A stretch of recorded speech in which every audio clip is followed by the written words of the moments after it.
It's really rare within one's lifetime to witness the arrival of a straight up cure for a virus, but that's exactly what has happened with hepatitis C, the most common bloodborne infection in the United States and a leading cause of liver disease. But there's been a catch. These new drugs have been pricey. Alana Gordon of WHYY's Health and Science Desk and The Pulse has been looking at the impact in Delaware. Hi, Ilana. Hi, Nichelle. And so, yeah, there's been a lot of recent changes for who can access these drugs. The actual price of them is private, payers negotiate with companies.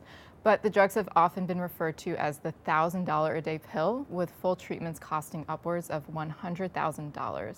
It's put Delaware's Medicaid program in a fiscal and ethical bind. And up until recently, it's meant that patients like Valerie Green have been caught in the middle.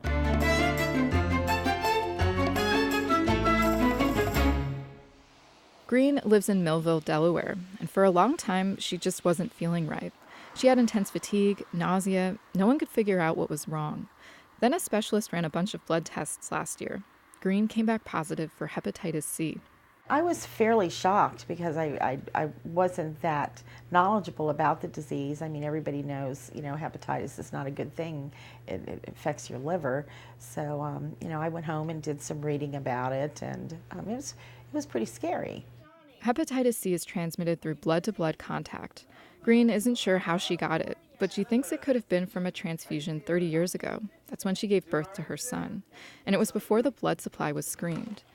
In general, injection drug use is also a big risk. After getting over that initial shock of the diagnosis and the stigma often associated with the disease, Green was relieved. So I was happy to know that, okay, this is what's wrong with me now. Next step, let's get it fixed. She has Medicaid. She and her doctor submitted the paperwork for the new drugs. She learned they could rid her of the virus in just a few months. But the excitement only lasted 2 weeks. That's when my first denial came back. Green was basically told she wasn't sick enough. She had these other symptoms, but her liver, the primary organ that hepatitis C attacks, was healthy. Green appealed. She was denied again. She connected with lawyers. Why would you make me wait? Especially, it's rationing. I mean, it's pure and simple in my mind. When these new drugs came out, Delaware, like many states, created restrictions on who could access them. They prioritized those with the most severe liver damage. The conversations with patients sometimes were a little bit uncomfortable because I couldn't inform them how long their wait would be. Dr. Bill Mazur has had a lot of talks with patients in this situation. He explains how hepatitis C works. A person can have it for decades without symptoms. This is normal, healthy liver tissue, uniform in color, uniform in texture. After, on average, approximately 5 years, a person's liver will show scar tissue. This is, again, meant to show sort of the entire liver, but the scar tissue is throughout the liver tissue. And then in more advanced stages, we see more and more scar tissue, and at some point in time, we begin to see nodules forming.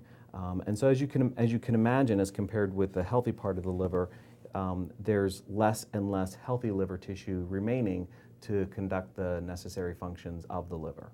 Functions like filtering out toxins.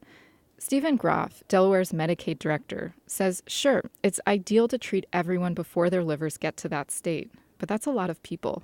Here we have this cure, but the cost is about $100,000 for a treatment episode of about 12 weeks. So how do we begin to address what that's going to do to our budgets? Groff says some cancer drugs might cost more than these new hepatitis C drugs, but far fewer patients need them.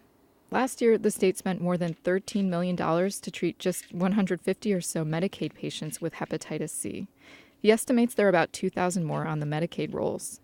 This was a situation where we had high cost, high volume, just not a good combination. He says there were just too many unknowns initially. But this is where things get interesting. Groff says as more drugs have entered the market, that means more competition.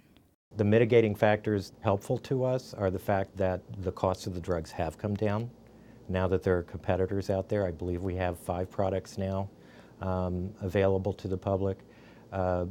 The manufacturers are now offering supplemental rebates to states, which they didn't do originally. Delaware and other states are also facing new pressures to ease their restrictions. Now that the drugs have been out for a while, new medical guidelines have affirmed their effectiveness and recommend early treatment. The federal government has also reminded Medicaid programs that they're obligated to cover any medically necessary treatment. This is our new policy, and it explains how we're going to phase in over the period of the next 18 months. Earlier this year, Delaware began to ease its rules on who could access the drugs. And more recently, the state rolled out a plan to further lift those restrictions so that people with less or even no liver damage will qualify for treatment in the coming months and year. This is where we always wanted to go and where we knew we were going. We're just happy that we're getting there a little faster. Gruff thinks the budget impact will actually be manageable, so long as everyone doesn't rush in all at once to get treated. Oh, I think it's fabulous. I think it's wonderful. For Valerie Green, who was diagnosed with hepatitis C last year and denied treatment, she's hopeful she'll be eligible this time. She recently reapplied and is looking forward to getting back to living a productive life. I think I can actually get back to work again and have the full-time position again and be able to actually go out with my friends and be able to, just have a normal life. For her, that also includes raising awareness about the disease and the resources that are available for getting tested and treated.